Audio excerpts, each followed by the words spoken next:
त्याला let's go असं वाटतं की ह्या तलवारी 300 वर्ष जुन्या आहेत आणि ज्यांच्या मुठा सोन्याच्या आहेत. सर्व शस्त्र जमा करण्याचे आदेश दिले त्यांनी. ह्या आम्हाला सापडल्या पंढरपूरच्या होळकर वाड्यात. बोर्ड दिसते ना तुम्हाला साईडचं. जड असेल तर अशी वाटत नाही की जड आहे, कारण त्याचा बॅलन्स सगळा इकडे गोल्ड प्लेटेड आहे, लक्षात ठेव. हातात पकडायला पण किती सुंदर ग्रिप पण आहे, परफेक्ट ग्रिप आहे. आताही धार आहे त्याला. ह्या तलवारींनी युद्धाचे घाव पण झेललेत. अहिल्याबाई होळकरांनी हा वाडा 300 वर्ष आधी बांधला. इथं ह्या वाड्यामध्ये साईबाबा सुद्धा इथं राहिले. सो हे ते किचन आहे आणि हा तो दरवाजा आहे जिकडनं नैवेद्य डिरेक्टली देवाकडे जातो. इथून ते भुयार आहे, जायचा रस्ता होता. हा बघ भुयार. ते बुजलंय पूर्ण त्याचं. आणि या वाड्याचे कोणतेच व्हिडिओ तुम्हाला इंटरनेटवर नाही सापडणार. पण हा वाडा मंदिराजवळच आहे. हा अच्छा समोरच आहे. समोरच आहे. दरवाजे बघ असले किती थंड आहे यात. सुंदर ना. मला वाडा हे कल्चर थोडं आवडतं ना. हे आमचे मार्गदर्शक मित्र आहेत, आदित्य फत्तेपूरकर. नमस्कार. नगरसेवक आहेत आणि व्यवस्थापक आहेत अरे पूर्ण. हा जरा मला हे वाडा बघून काहीतरी असं म्हणजे कसं सुंदर जागा आहे ही आणि आता कसं ते राहिलंय ते बघून असं जरा वाईट पण वाटतं पण आनंद पण होतो की आम्हाला ऍटलीस्ट बघायला तरी मिळतं ही गोष्ट. हे आपली संस्कृती आहे, हा आपला इतिहास आहे. हा वाडा 1753 आहे. 1753 बांधकाम झालं याचं. 1768 13 वर्ष बांधकाम चाललं या वाड्याचं. आणि स्वतः पुण्यश्लोक राजमाता मातोश्री अहिल्यादेवी ह्या वाड्याच्या वास्तुशांतीला गुढीपाडवा स्वतः इथे येऊन स्वतः इथं 1768 इथं राहिल्या. ती ही जागा आहे. म्हणजे त्यांचं वास्तव्य असण्याने त्यांनी स्वतः बांधकाम केलेली जागा आहे. किती मोठी आहे ही? 2 एकर जागा आहे पूर्ण. 2 एकर 58 जागा आहे. गुंठेमध्ये वाडा आहे. अच्छा 22 गुंठे नदीपात्रात जागा आहे. 22 ओ आणि नदी ते जागा. नदीपात्रामध्ये 22 गुंठे जागा आहे.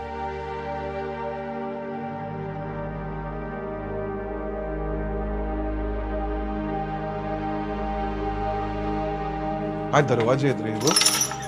हे दरवाजात नाही सगळे भिंतीवर जायचे रस्ते. बघ ते जाळी जळमट आहे पण हे बघ.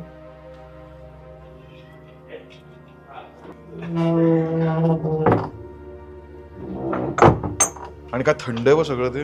अरे वाव. हे बघ इथे असं आहे.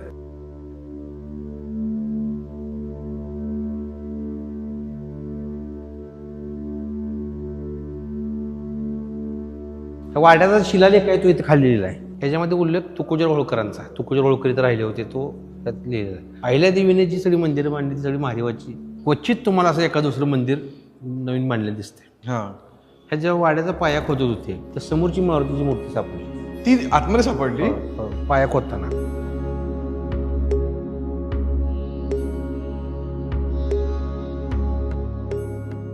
ही विठ्ठलाची मूर्ती आहे, ही मारुतीची मूर्ती. पाय तर अगदी साम्य बघा ना त्यात. अगदी कंबर आणि पाय तर अगदी काय? फक्त हात इथे आहेत कमरेवरती नाही आहेत. हे दास मारुती म्हणायचं ह्या मारुतीला. ह्या मारुतीच्या हातात गदा शस्त्र डोंगर काही नाही. हा रामाची सेवा करायला मारुती, दास मारुती. दास मारुती. हा दास मारुतीचं सेवाचंच व्रत असल्यामुळं आणि विठ्ठल रूपी मारुती लक्षात ठेवा. किंवा त्यांचे कान पण बघा ना. तेच ना. हे बघा सगळं सेम आहे. ते आर्किओलॉजी डिपार्टमेंटची लोक आली होती. ते म्हणजे 700 ते 800 वर्ष जुनी मूर्ती आहे ती. बरोबर आहे. वाड्यापेक्षा जुनी ही मूर्ती आहे ती. ते काय म्हणले, वाडा ठीक आहे पण ती मूर्ती जपा. अरे वाड्यापेक्षा अनमोल ती मूर्ती आहे म्हणतात. त्यापूर्वी अहिल्यादेवीनी सदरची ही पिंड जी आहे ही गोकर्ण महाबळेश्वरवरनं राम प्रतिष्ठापन करून इथं आणली होती बसवायसाठी. 12 ज्योतिर्लिंग यावर कोरलेले आहेत. ही वालुकाश्मय दगड आहे. वालुकाश्मय दगड म्हणजे विठ्ठलाच्या मूर्तीचा जो दगड आहे.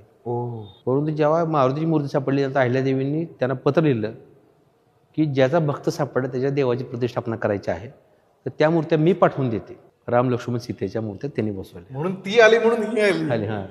लोक इतकी पंढरपूरला येतात, देवाचं दर्शन घेतात, पण सहज कोणीतरी इथे येऊन बघून जातं. 250 वर्षापूर्वी त्यांची संकल्पना होती की माझा वारकरी तर राहिला पाहिजे, त्याची सोय झाली पाहिजे. इथं त्याचं इथं अन्नदान होत होतं. म्हणजे 1971 सालापर्यंत हा. रोज 100 यात्रेकरूंचं जेवण होतं. 11 ब्राह्मणांना इथं ब्राह्मण भोज होता रोज. त्याचं अजूनही रेकॉर्ड्स माझ्याकडे उपलब्ध आहेत. त्या 150 वर्षापासूनचे कागद आहेत माझ्याकडे अवेलेबल आहेत. हे लाकडाचा सुद्धा इतिहास असा आहे. हे चंबळच्या खोऱ्यातून लाकूड, हे तिथून हे लाकूड टाकलं गुजरातच्या समुद्रात आणलं. गुजरात समुद्रातून रत्नागिरीला आणलं. रत्नागिरीवरून हत्तीच्या पाठीवरती टाकून हे लाकूड इथं आणलेलं आहे. त्याचं बाजीराव पेशव्यांचं पत्र आहे, दुसऱ्या बाजीराव पेशव्यांचं. याला जकात दाखवू नये म्हणून. इथं ह्या वाड्यामध्ये साईबाबा सुद्धा इथं राहिले होते. साईबाबा इथे राहून गेलेले. त्यांना विचार चंदू काकांना. साईबाबा इथं राहिलेत ना आपल्या इथं. ते आता 85 वर्षाचे चंदू काका आहेत. हे ब्रह्मचारी आहेत. नमस्कार दादा. हे रामाचे पूजा करतात आणि सगळं इथली वाड्याची देखरेख जी आहे सगळी हा. हे स्वतः चंदू काका बघतात. यांना धन्यवाद चंदू काका, तुम्ही इतक्या वर्ष करताय. ते चेंबर्स आहेत पाण्याचे सगळे. 250 वर्ष झाली अजून एकदाही कोप झालेला एकदाही चोकअप नाही झालाय. आणि आमची मुंबई बघा कधीच नाही पाणी आलंय. एक थेंब पाणी येत नाही हो, पुढे वाड्यात. मार्किंग पण नाही पाण्याची, की जमिनीत लागलंय. मी काय म्हणतोय त्यावेळेस हायेस्ट लेवल कडून सगळं केलं होतं. ही नदीचा पूर भविष्यात येणार आहे, माझ्या वारकऱ्याला धोका होणे. जेव्हा अहिल्यादेवी इथं आल्या, ही वाडा काय मला भाविका दृष्टिकोनातून योग्य वाटत नाही, याची मला तपासणी करायची आहे म्हणलं. म्हणजे याची मजबूतीकरण कसं बघायचं. त्याने काय केलं, हत्ती आणला, हत्ती रॅम करून वर चढवला ह्या वाड्यावर. हत्ती? हो, आणि हत्ती नाचवला ह्या वाड्यावर.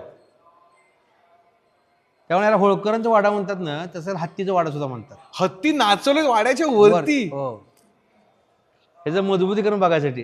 त्यामुळे इथली बरीचशी लोक जी आहेत ज्यांना ऐतिहासिक महत्व माहित आहे, स्वतःचं घर बांधताना काय करतात माहिती आहे का, इथली एक मुठभर माती घेतात आणि ते पायात नेऊन टाकतात. आणि माझाही घर एवढे दिवस असंच राहावं. अहिल्यादेवींचे जे नातू आहेत काशीराव दादा होळकर, हा.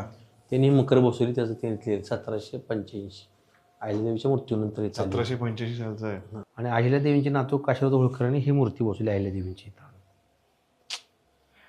ह्याचं वैशिष्ट्य असं आहे, इथं गुढीपाडवा ते रामनवमी 9 दिवसाचा उत्सव असतो. इथं तुम्ही महालक्ष्मीला किरणोत्सव बघितला, हो हो हो हो, तसा इथं किरणोत्सव. असं लाईट आतपर्यंत येते.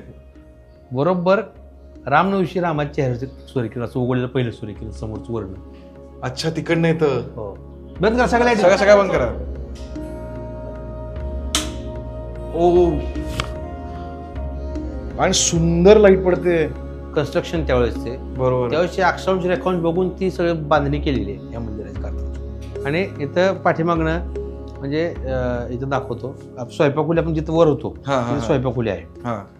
नैवेद्य झाला की रामाला पहिला इकडून सवळ्यात नैवेद्य. अच्छा, सगळ्यांच्या मधून नाही पाठवून येणार किचन. तुम्हाला हे दिसणार सुद्धा नाही. हे दरवाजा आहे ना, हे बघ, जा तुझा. तुम्हाला दिसते वर साईडला दरवाजा आहे त्याचा. मागून किचन मध्ये डिरेक्टली किचन वर जायचं. परत अहिल्यादेवी वर राहिल्या होत्या. हा. सो हे ते किचन आहे आणि हा तो दरवाजा आहे जिकडनं नैवेद्य डिरेक्टली देवाकडे जातो मागच्या बाजूने. काय ना, त्यावेळी आर्किटेक्टने विचार केलेला आहे. आणि इथून ह्या वाड्यातून जे भुयार आहे ते विठ्ठल मंदिरात निघतं. त्या अहिल्यादेवीची महिनाभर त्यांचं वास्तव्य होतं, ते मंदिरात जायच्या दर्शनाला. कारण लिटरली त्यावेळीच्या तर सेलिब्रिटी असणार ना, मग त्या जर बाहेर निघाला तर किती गर्दी होईल.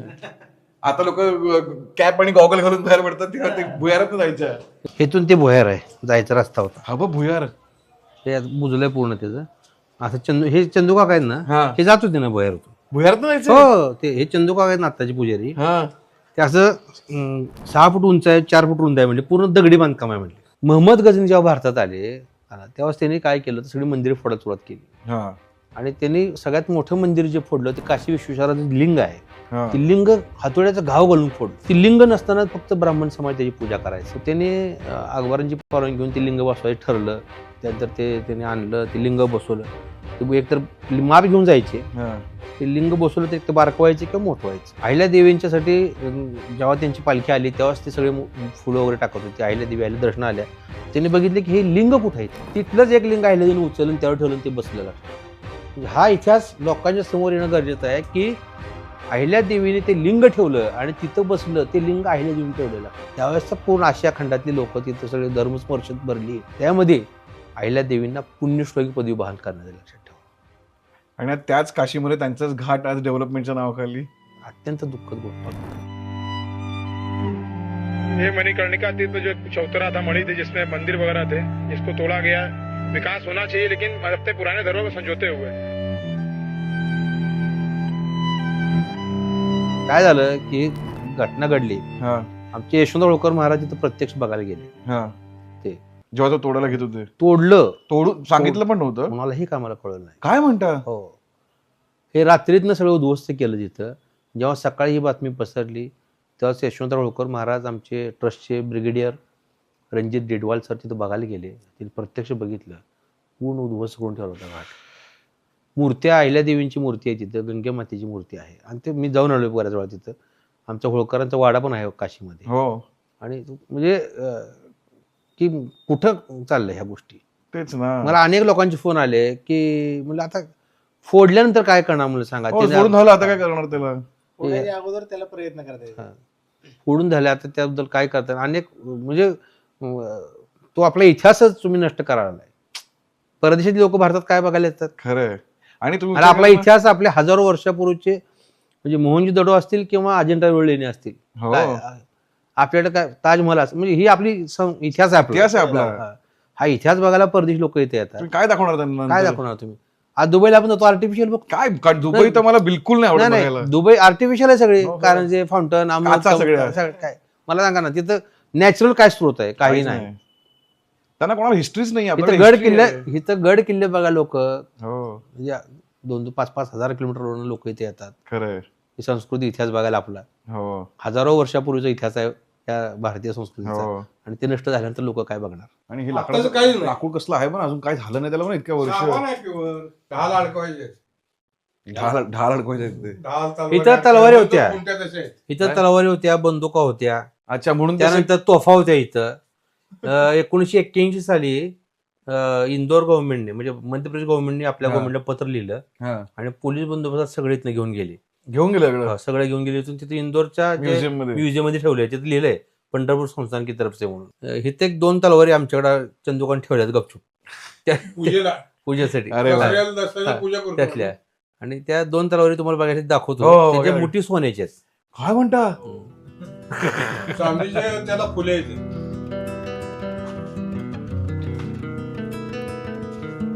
अरे बापरे.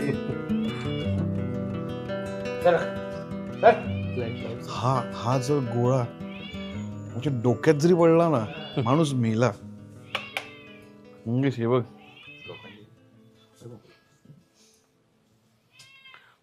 हेवी बघ असलाय तो. कुठले हे त्यावेळेस होळकरांचे कोणी जातात तिथं 100 तलवारी होत्या. त्यातल्या नळीच्या बंदुका होत्या.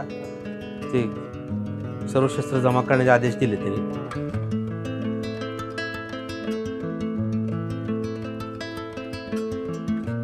चांदीचे फुले येते.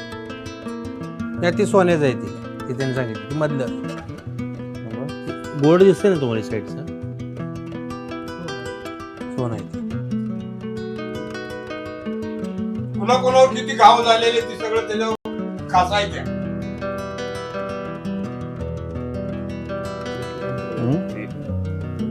तलवारीचं वजन बॅलन्स आहे ना. जवळ आहे. म्हणजे तलवार अशी किती पण वेळ पकडू शकतो. जड असून पण अशी वाटत नाही की ती जड आहे कारण त्याचं बॅलन्स सगळं इकडे बघ गोल्ड बघ. हा, बघ गोल्ड प्लेटेड आहे. एक लक्षात ठेव गोल्ड प्लेटेड आहे. असलं सुंदर आहे ते. हातात पकडायला पण किती सुंदर ग्रिप पण आहे. परफेक्ट ग्रिप आहे. आणि वापरलेल्या आहेत तलवारी हो, वापरलंय म्हणजे वार झाले पण दिसतोय पण वार झालेले आहेत. आताही धार आहे त्याला. त्याला आताही धार आहे. तुम्ही हात लावून बघा. युद्धाची म्हणजे असं वाटतं की जाऊया त्याला लेट्स गो असं वाटतं की मला लागेल रे ही मारली तर कसली घुसेल ही.